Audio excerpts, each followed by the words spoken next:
Magandang araw. Ako po si Mark Lester Dirag at ito po ang aking daily devotion ngayong May 25. Stand firm or not at all. Ahas. Tinalakay po ni Pastor Russell Ocampo sa 365 Daily Devotions. Itong Bible verse po yung araw ay galing sa 2 Kings chapter 16. Ang sabi po ay, Ahaz, king of Judah, in the 7th year of Pekah, son of Remaliah, Ahaz, son of Jotham, king of Judah, began to reign.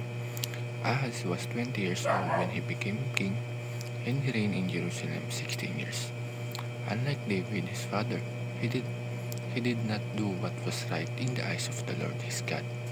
He followed the ways of the kings of Israel, and even sacrificed his son in the fire, engaging in detestable practices of the nations the Lord had driven out before the Israelites. Sa verse na ito, makita natin si Ahaz, isang hari na humarap sa matinding pressure at takot. Binigyan siya ng Diyos ng pagkakataong magtiwala, pero mas pinili niyang umasa sa tao kaysa sa mga pangako ng Diyos. At dito natin makikita ang tatlong mahalagang teachings. Ang una ay, Ahaz received some of the most important prophecies. Sa panahon ni Ahaz, binigay ng Diyos ang ilan sa pinakamahalagang prophecies sa Bible. Kabilang ang prophecy tungkol sa darating na Messiah. Pinapakita nito na kahit sa panahon ng fear at darkness, may plano pa rin ng Diyos at may pag-asa pa rin siyang binibigay. Ganito rin sa buhay natin. Kahit magulo ang paligid, hindi nawawala ang promises ng Diyos. Ang problema lang minsan, naririnig natin ang salita ng Diyos pero hindi natin ito pinapaniwalaan ng buo.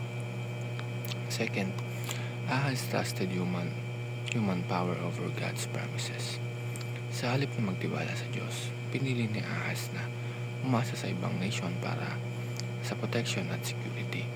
Mas naniniwala siya sa human strength kaysa sa kapangyarihan ng Diyos. At minsan, ganito rin tayo. Kapag pressured or natakot tayo, mas mabilis tayong magtiwala sa sariling paraan kaysa sa promises ng Diyos. Hindi masama maging practical o humanap ng help. Pero mali kapag mas malaki na ang faith natin sa tao kaysa sa Diyos. Panguli, Ahaz feared human fury rather than God's judgment. Mas natakot si Ahaz sa tao kaysa sa Diyos. At kapag ito ang nangyayari, madaling mag-compromise at kumuha ng maling decisions. Ganito rin sa mundo ngayon.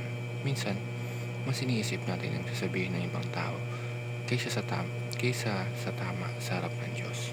Pero ang tunay na courage ay ang paninindigan sa Diyos kahit may pressure or opposition.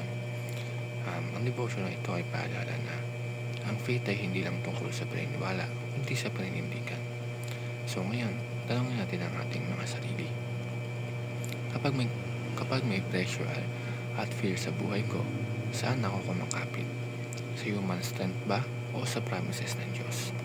Dahil hindi tayo pwedeng half committed sa faith. Kailangan nating manindigan sa Diyos ng buo.